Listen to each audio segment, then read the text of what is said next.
Ladies and gentlemen, boys and girls, welcome back to Basketball Conference, the ACC football podcast. My name is Joey Weaver. He is Mike McDaniel. Mike, live instant recap edition for the national championship game. Clemson 44, Alabama 16.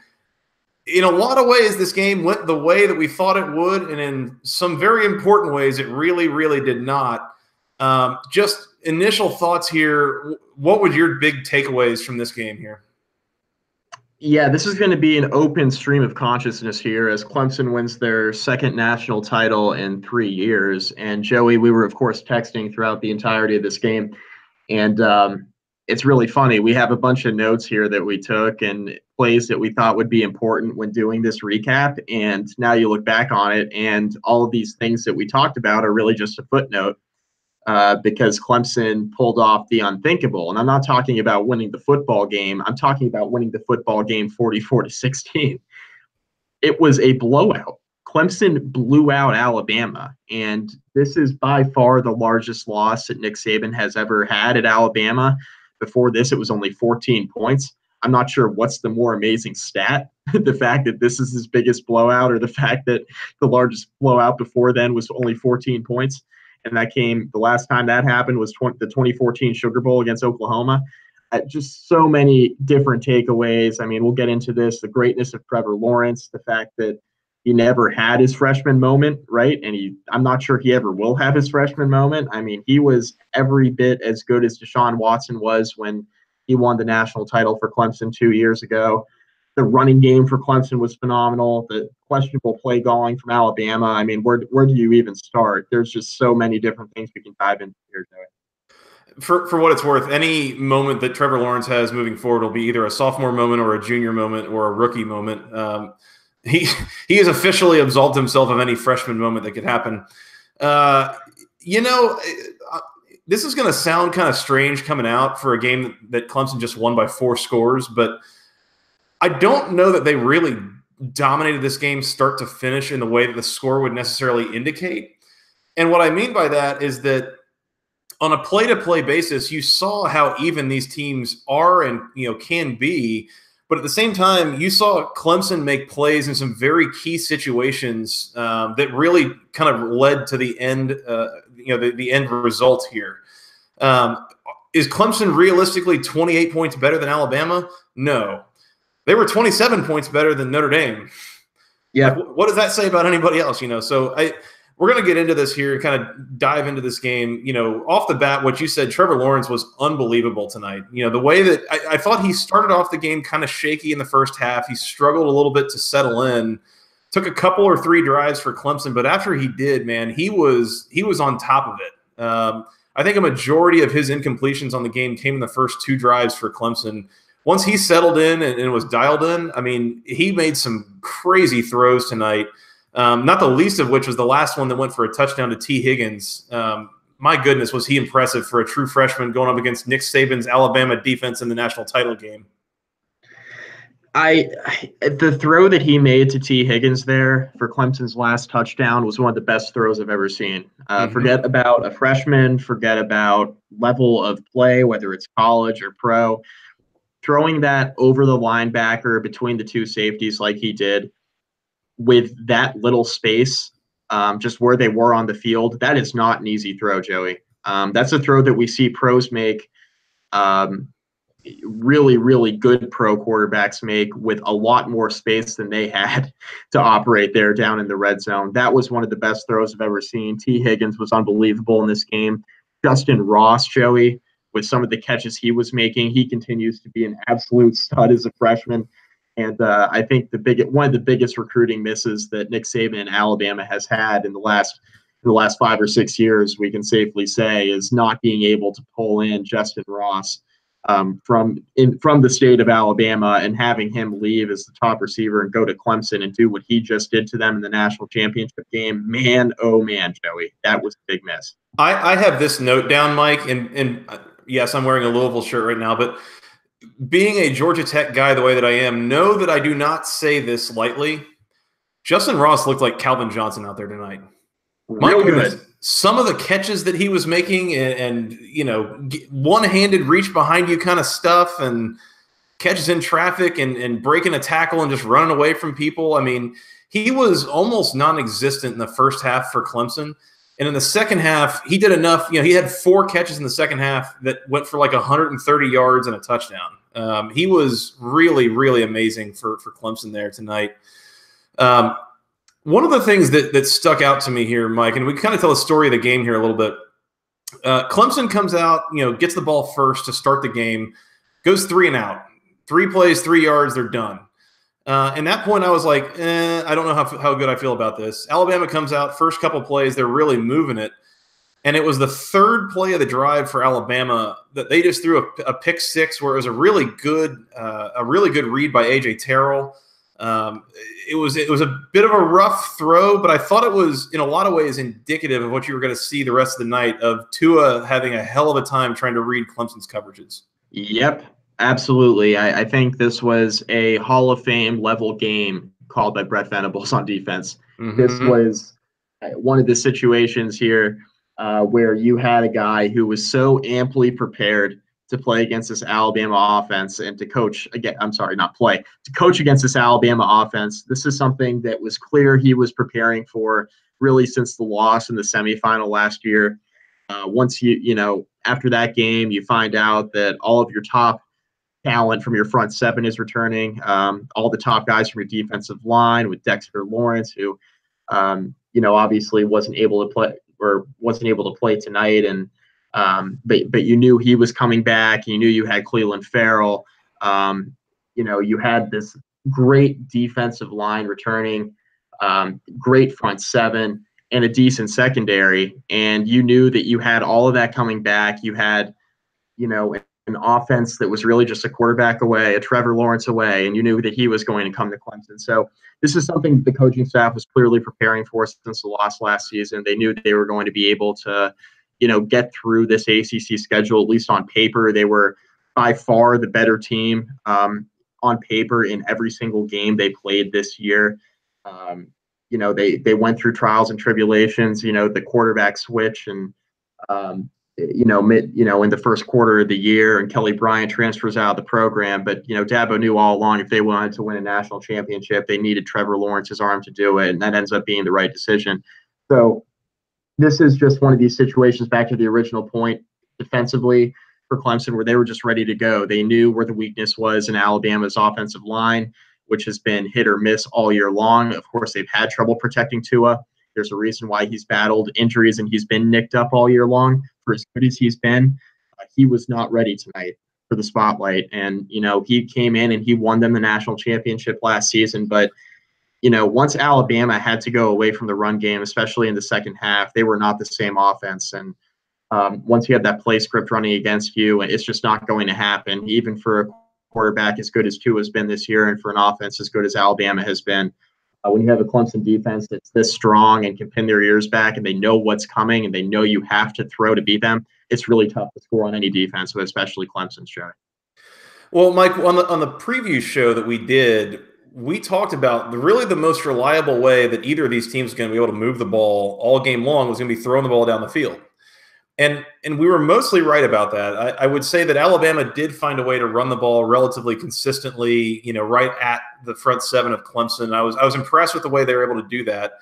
Now, on the other hand of that, I think it took 31 carries for him to get about 150 yards, which it's not really the Alabama level of run game dominance that you're used to seeing. But at the end of the day, you know, throwing the ball down the field became the name of the game pretty quickly, right? You know, Clemson has that pick 6 to start the game.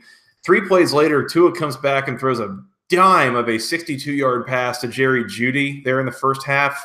4 plays, 75 yards later, you know, Trevor Lawrence has a big pass to T. Higgins. You know, Clemson's up 14-7, and this is still early in the first quarter. Alabama goes down the field and, you know, makes it 14-13. They miss an extra point, which, by the way, we're going to talk a little bit about special team shenanigans in this game, and that was one of the, you know, several cases where Alabama's special teams really let them down.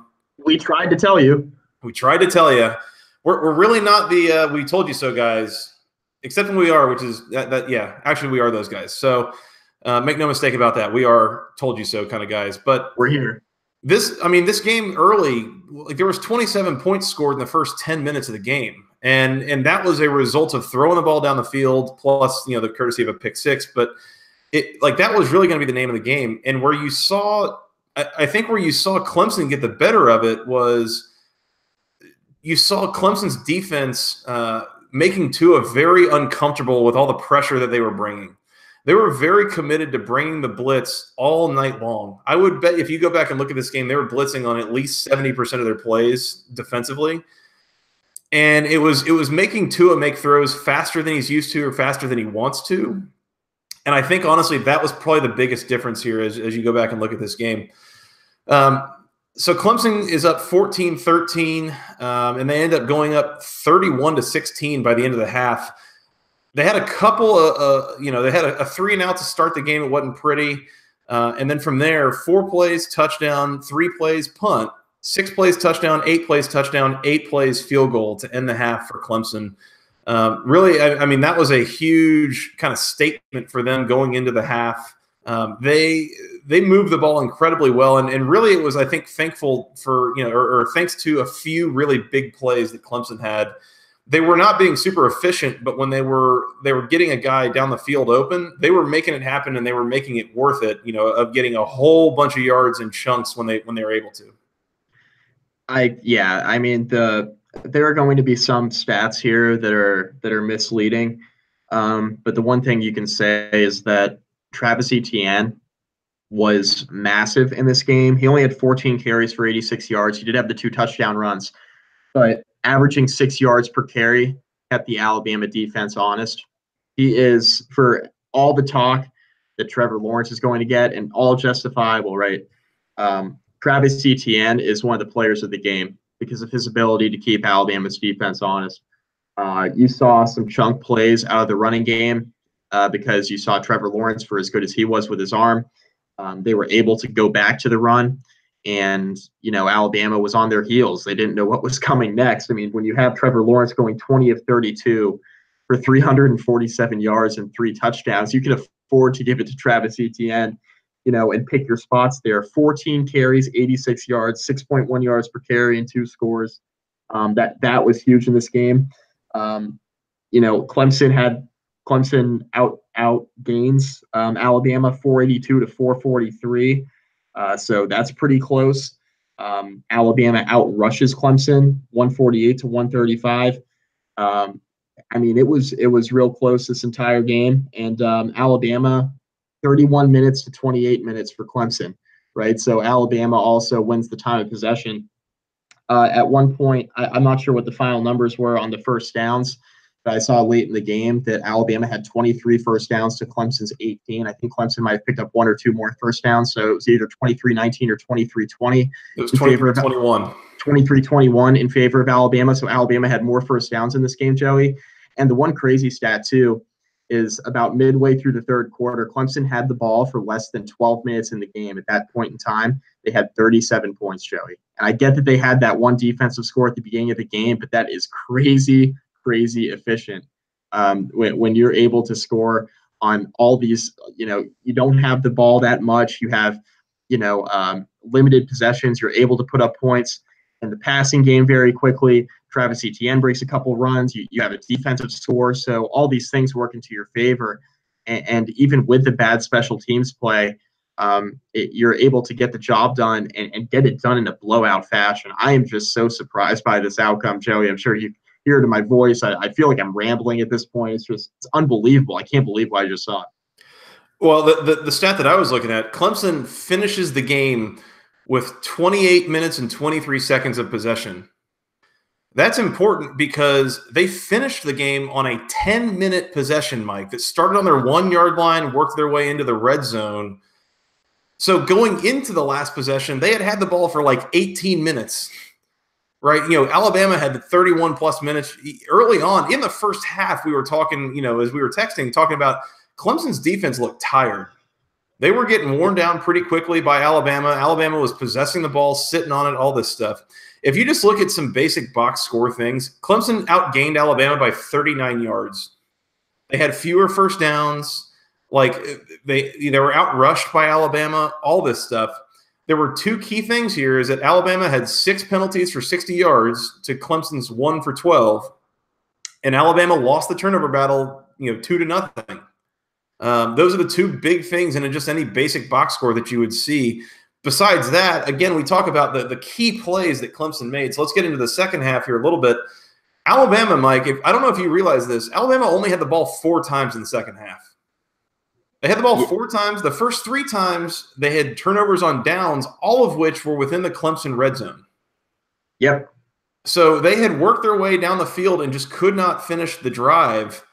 And, they went 13 plays, 51 yards, turnover on downs, 8 plays, 59 yards, turnover on downs, 9 plays, 66 yards, turnover on downs.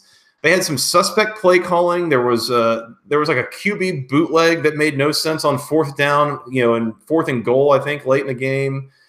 It was just some kind of strange stuff that happened, play calling wise for Alabama in the second half, to where they were very effective working their way into the Clemson red zone, but they just really could not finish drives.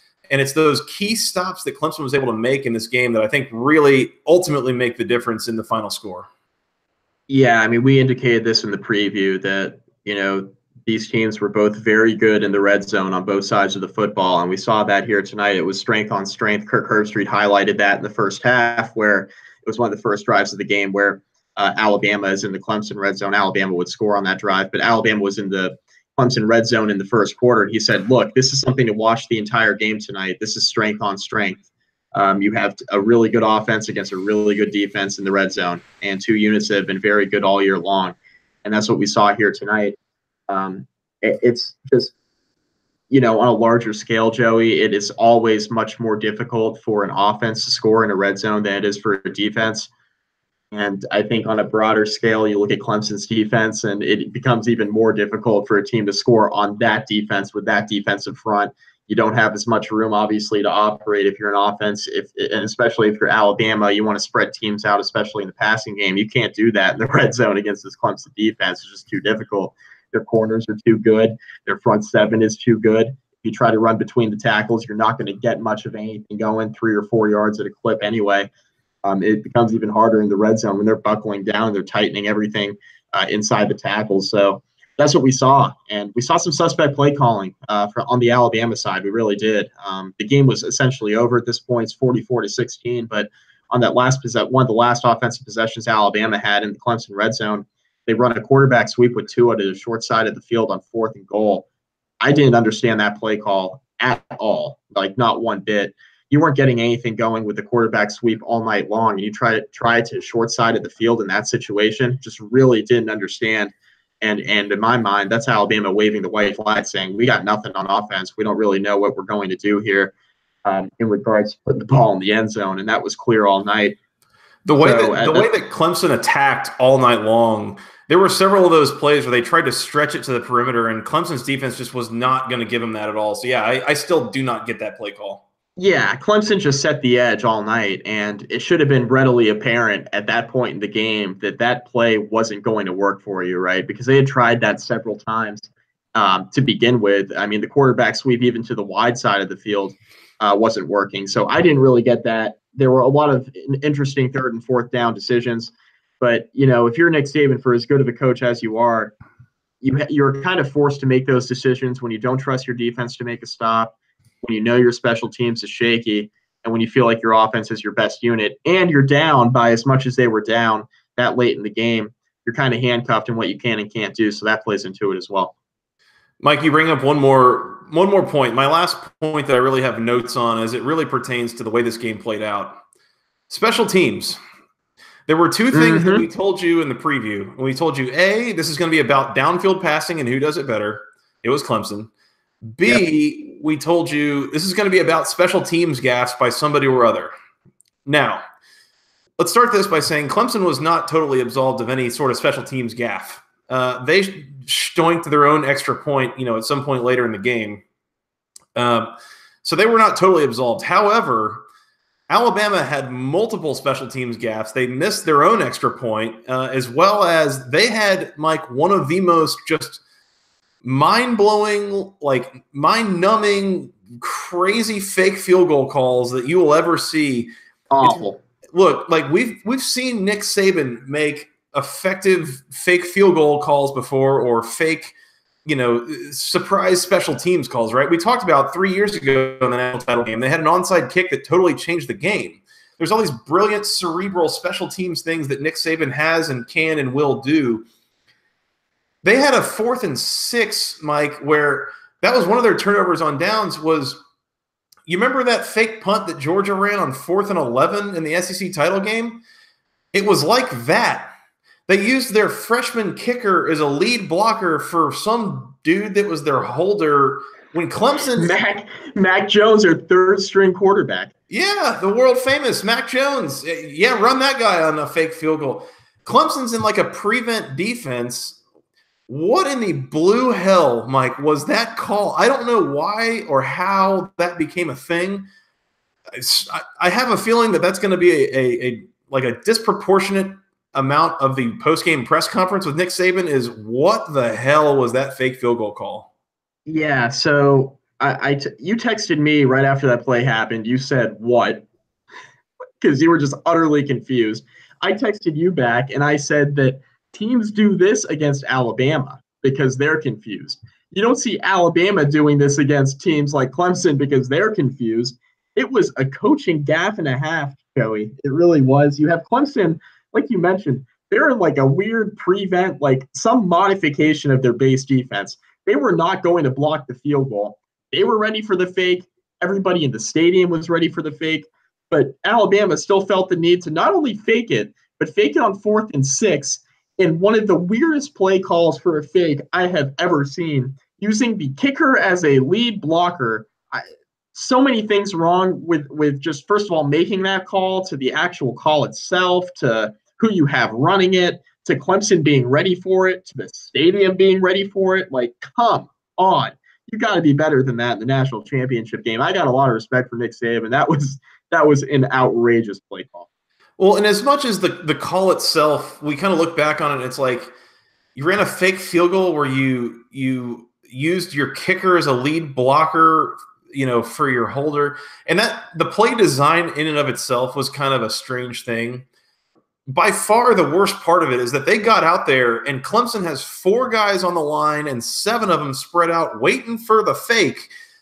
And I'm sitting here watching this before they snap the ball thinking Clemson doesn't think Alabama can make a field goal any more than Alabama does. They're going to let them miss it on their own merit without trying to block it, right?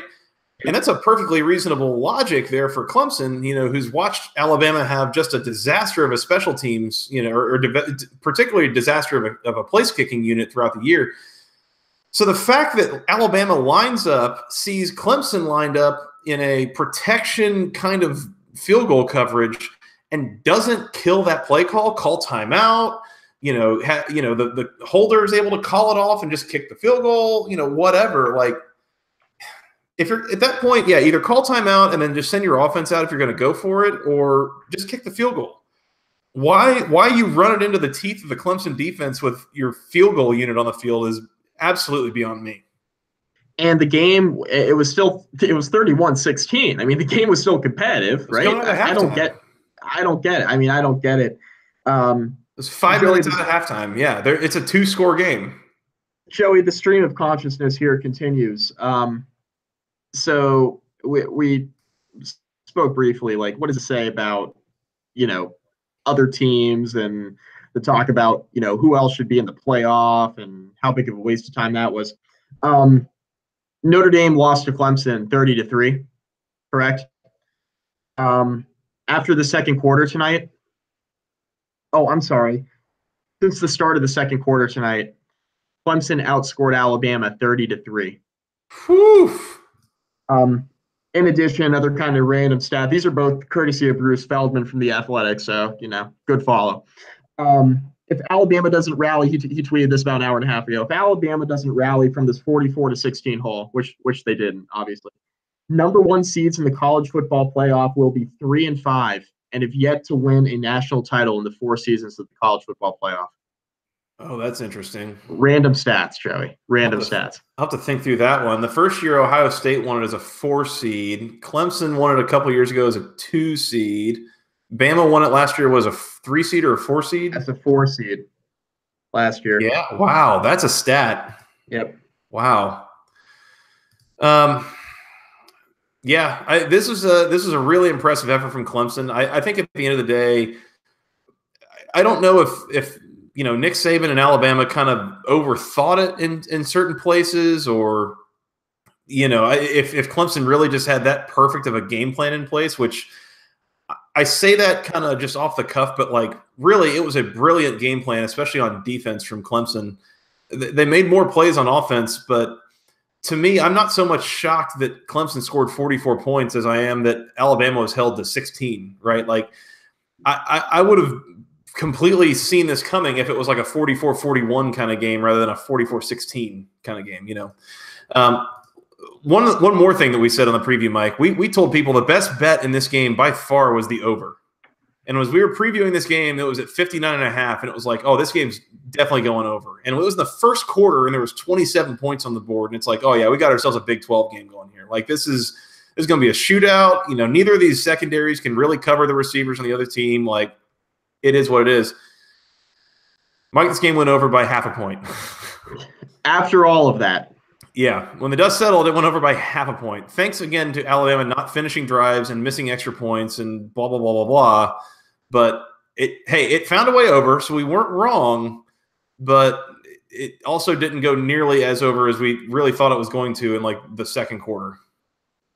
Yeah, let's Joey, let's both do our fellow ACC, team, Duke Blue Devils. Let's do them a favor and say a prayer for them, because they open up with Alabama next season. And there's never a good time to play Alabama, Joey. But I can pick a bad time to play Alabama, and this is it. Mike, is there a bad time to play Clemson you can think of? Yeah. Is it like in the first game under a new coach? Yeah. Because you know who gets Clemson game 1 next year? Yeah. Go on. Your Georgia Tech Yellow Jackets, Joey. My Yellow Jackets in Death Valley in the first game on the ACC network on the Thursday to kick off college football season in August. My Georgia Tech Yellow Jackets, under a new coach, transitioning the offense, the whole thing, get to play this Clemson team, which is now being quarterbacked by like the ghost of Joe Montana, or it's literally like Patrick Mahomes is like bored on a Monday and came in and quarterback Clemson. I could not believe, Mike, what we've seen all year long from 19-year-old true freshman Trevor Lawrence. My goodness. I mean, somebody was saying, like, I saw I saw someone tweeting something about like, oh, the Atlantic Division gets to deal with this for another 3 years.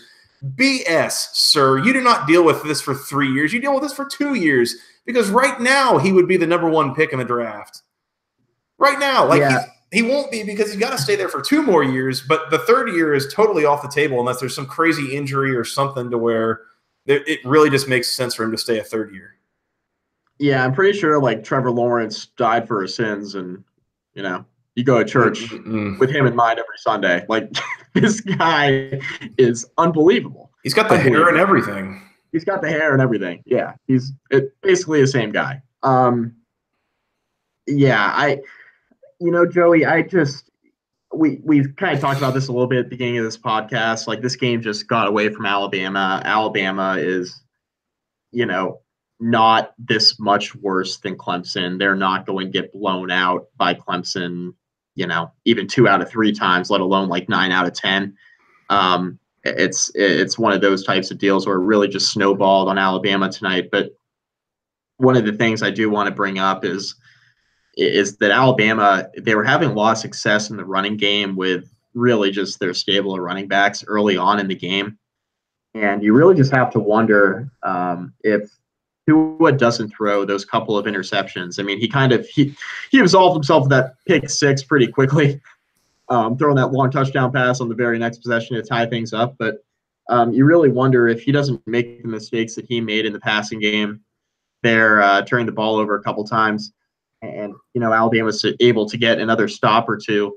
Does the offensive game plan change at all? Obviously, it does in the second half, where they completely abandoned the run because they had to, and it really got away from them. But I really just wonder, with all the success Alabama was having on the ground, maybe you're not forced into a situation where Tua has to literally do everything through the air, as he had to do basically from halfway through the third quarter onward.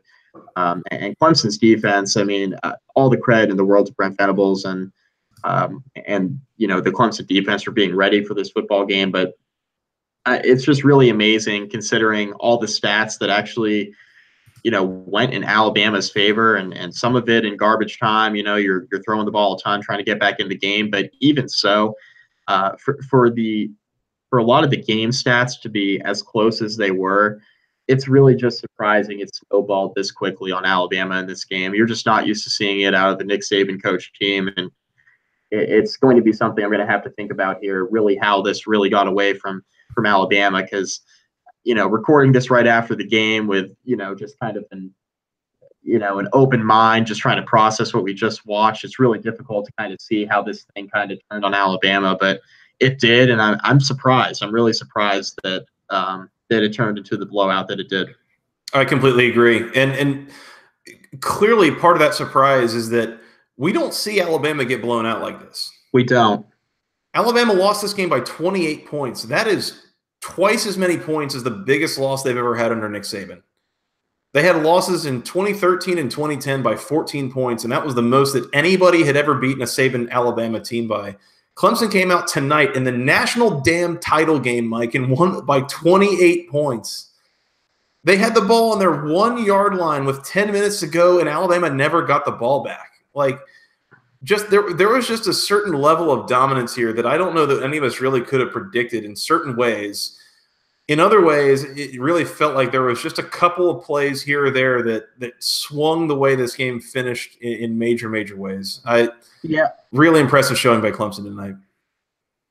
Yep, and there's one other thing I want to bring up here real quick. How about Alabama getting in a goal-to-go situation, running a shovel pass?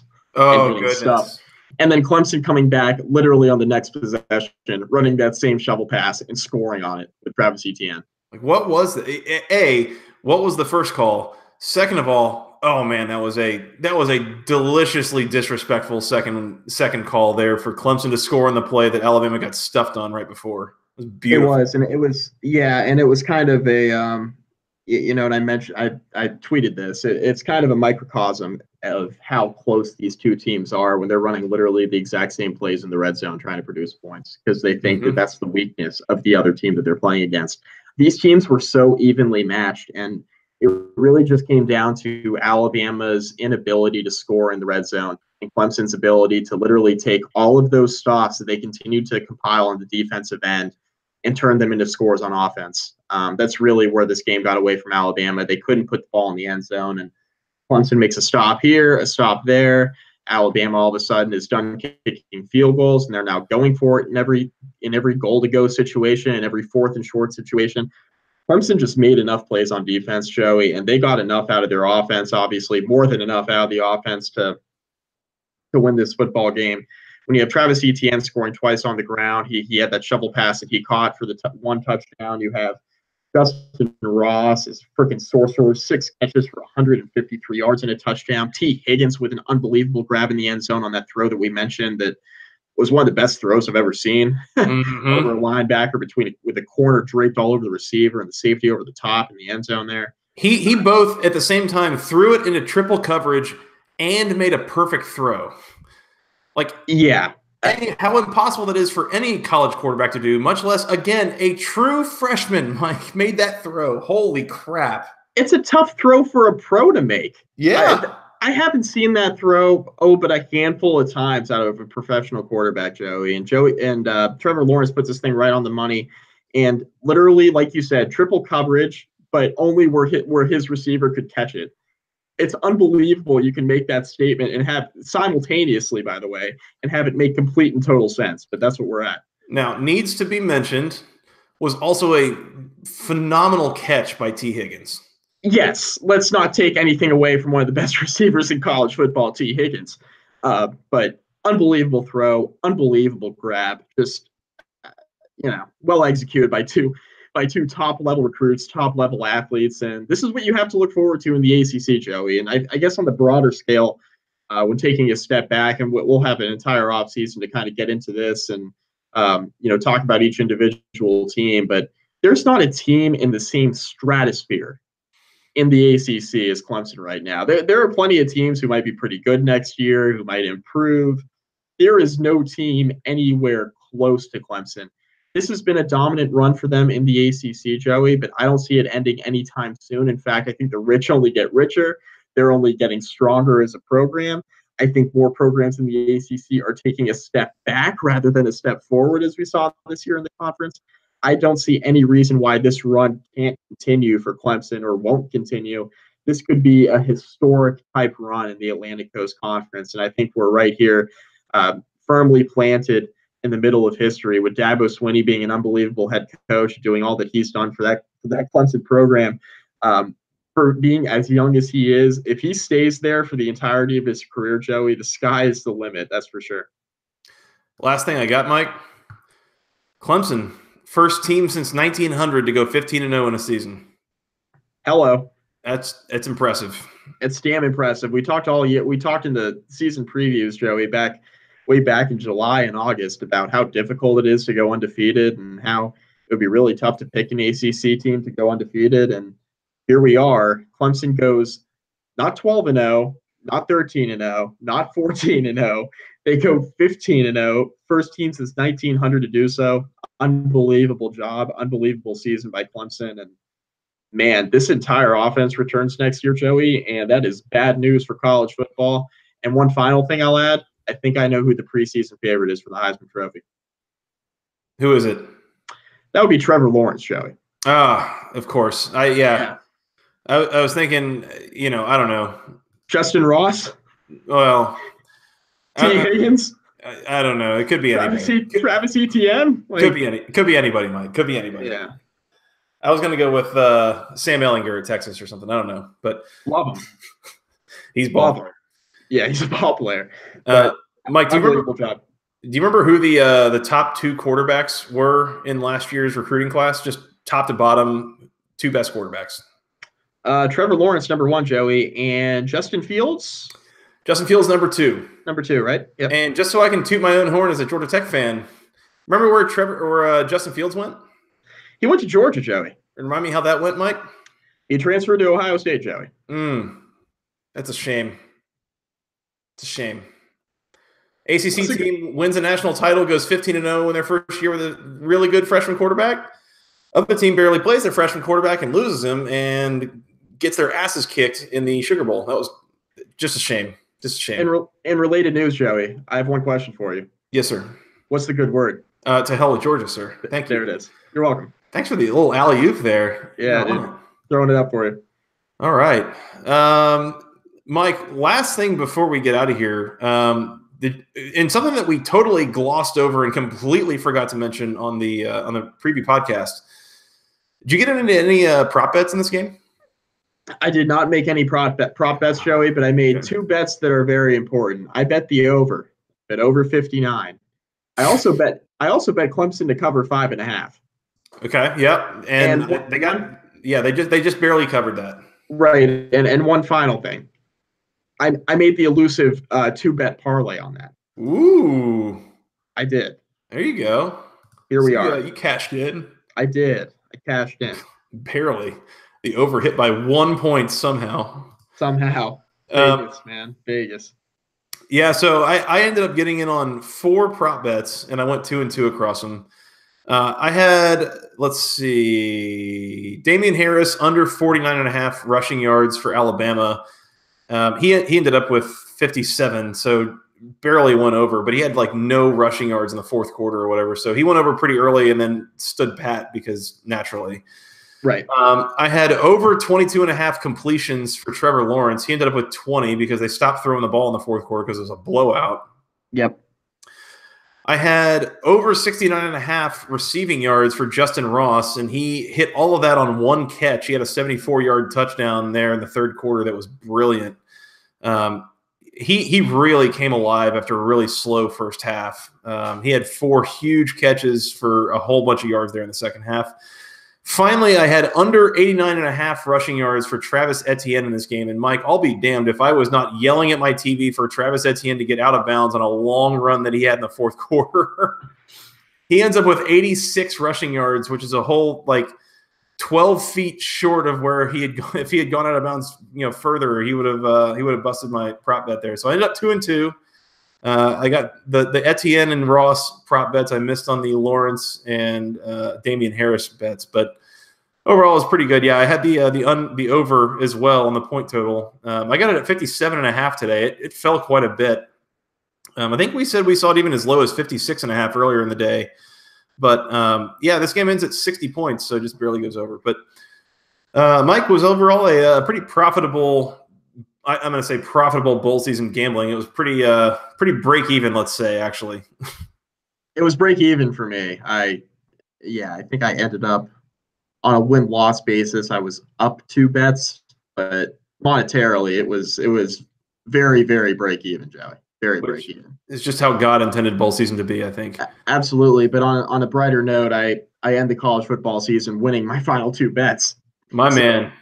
I mean, if you count the parlay, that's 3, and there's nowhere to go but down. So good thing the season ended. I was trying to explain to the wife why I had 5 bets in on this one game, and I basically had to tell her, look, there's no more of this for 8 months, so I got to get it all out now. It's like right. You gotta get it all out of your system while you can. So yeah. I don't know. It was I'd say it was a wild ACC season. I don't know if that's.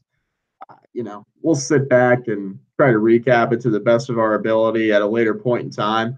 It was a very weird season overall. Clemson being dominant wasn't even really a thing until mid-October. And Joey, War Machine Clemson doesn't only do it to the ACC, doesn't only do it to Notre Dame, does it to Alabama and Nick Saban. That's going to be something we're going to remember for a while. This is a shocking result. It's a shocking result. I thought this game could go a few different ways. I thought Clemson could win close. I thought Alabama could win close. I thought this game could get away from Clemson. I thought Alabama had a much better shot to win in a blowout than Clemson did, just because you got the elements of, Trevor Lawrence being a freshman, which, is what it is, right? He makes a freshman mistake or two. This game gets away from him. You have Alabama with a favorable matchup against Clemson's, back half of Clemson's defense with, their exposing their cornerbacks and their safeties. But, Clemson really tightened up. They win the football game, and they're the ones that blow out Alabama. They were the team that was more efficient in all 3 phases, Joey, and that's what it really boils down to: offense, defense, and even in the special teams. Even where Clemson had their own set of gas in the special teams portion of the game, Alabama messed up worse, and that's all that matters at the end of the day. Clemson wins all 3 phases, and they win the football game 44-16 in the national championship. Unbelievable. Mike, I think we've pretty extensively covered this whole thing at this point, and I want to leave you at this. We talked on the preview about how this game and these teams were pretty much the college football version of that Spider-Man meme, right? Yep. Last 4 seasons, Alabama 55-4, 2 national titles. Clemson 55-4, 2 national titles. You can't make this shit up. You really absolutely cannot. This is very clearly the 2 most dominant programs in college football right now, and I don't really see that changing anytime in the near future unless there's some crazy something that changes in terms of coaching situations or NCAA violations or something like that is just beyond the power of these current coaching staffs.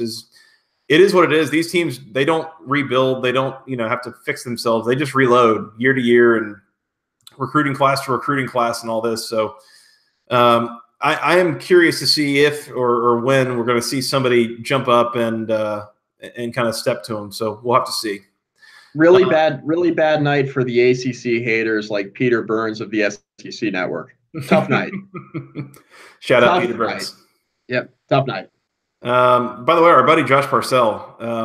If y'all want to report anybody to Cold Takes Exposed, I think it was about 2 or 3 o'clock this afternoon. Josh Parcell published his prediction that Alabama was going to win this game by 3 scores. So shout out Old Takes Exposed. Because how about his other tweet? How about Josh? We know you and we love you, but your tweet from about a week and a half ago saying, if you don't think Georgia can beat Clemson, you're an idiot or you're a moron. Sorry. Well, I mean, Texas beat that ass, and then Clemson beat that ass that beat that Georgia ass. So transitive property, and I'll tell you what, Joey, Georgia would not beat Clemson. So I must be a moron. I'll gladly wear that tag. Yep. Mike, anything else before we get out of here? I think that's pretty good. It's pretty good. It's pretty extensive. It wasn't as rambly as I thought it would be. So I think we held it together relatively well. We'll see. We'll see if people listen to this. I know we got some people watching right now, which is nice. Nice to see that. But, we'll see if people listen once we add this thing up and post it here tomorrow. Shout out to the live audience. Thank you guys for tuning in here after the game. Mike, we do have to get out of here. It's getting late. This has been a very extensive recap of a single game here, but I think it's been very sufficient, very solid, and a solid recap of the ACC taking home another national title here. That's 2 and 3 years of doing this podcast, so that's a pretty good ratio if you ask me. Yeah, 2 and 3 years, and I think Clemson could get back there next year, Joey. I think they could. Well, with that Lawrence kid at quarterback, I guess they got a chance. They have a shot. Mike, we're going to come back here in a couple of weeks. We got some news dump kind of things we got to do, and then we'll have a National Signing Day thing. So stay tuned as we get into the offseason. We keep doing this podcast, and we'll have episodes every so often as news items come up. There's never a dull moment in the ACC, even when they're not actually playing football. So stay tuned. If you subscribe to this podcast thinking that we were actually a basketball podcast and that we covered ACC basketball, I have bad news for you. We don't. We generally don't. Yeah. So this is a football podcast. So we will continue talking about ACC football all through the next 8 months as we wait for the next season to start and wait for Georgia Tech to get that ass kicked by Clemson and Death Valley on that first weekend. But stay tuned because we do have ACC news that will pop up every so often. We'll take your questions. Again, please keep sending them to us. As we kind of work together through the offseason and try to keep each other sane. So stay tuned. Mike, we're going to get out of here. We're going to come back here, probably in a week or two and do a little bit of a news dump. There's some items to talk to as, coaching staffs have filled out and there's all sorts of strangeness. Manny Diaz trying to hire some coaches down at Miami, so stay tuned there. In the meantime. Optimal word is try. Yeah, try is the key word there. In the meantime, Mike, they can find us on Twitter. I am at FTRSJoey. He is at Mike McDaniel, CFB, and together we're at BC Podcast ACC. You guys can send us an email with your questions, your comments, your concerns, any sort of content at all that you want to hear during the offseason. Send it all to the longest email address known to man, basketballconferencepodcast@gmail.com. Nailed it. You can find us on iTunes, Google Play, SoundCloud, the Overcast app, wherever fine podcasts are sold for free. We're going to probably work on other platforms in the offseason. We'll have to see. And Mike, you want to tell them where they can find us on the social medias? Facebook.com/basketball conference rate review. Find all of our podcasts there, Jay. Please do. You can also find us on YouTube. Go to our, you just search for Basketball Conference Podcast on YouTube. We don't have a fancy URL, but if you hit the subscribe button, you can find out when we are doing these episodes live and tune in as we do and see the visuals to them. Like I mentioned earlier, I'm actually wearing my Louisville shirt today. I felt very festive. I promise I am a Louisville fan sometimes. So this is actually a Christmas gift. So, go Cards. Yep. And I'm wearing a Boston Red Sox World Series champion sweatshirt. Shut your damn mouth. For those of you who have yet to experience something like that, or Mike, we're not doing this right now. We're not doing it. It's a festive evening. We're not doing this. I'll postpone that for a later time. Plus, the wall behind me is sort of orange, but not really. So Clemson orange. Yeah. There you go. So hotel room. Mike, going to come back and do this sometime soon? Let's do it, Joey. Let's do it. Another season in the books. On to the off season, Joey. On to the off season. For better or worse, but mostly worse. Mostly worse. All right. Mike, we'll talk soon. Until next time, for Mr. Mike McDaniel, I am Joey Weaver. We'll talk to you guys again very soon. We thank you guys so much for listening, for tuning in. Congratulations to the Clemson Tigers on another national title. Until next time, go ACC.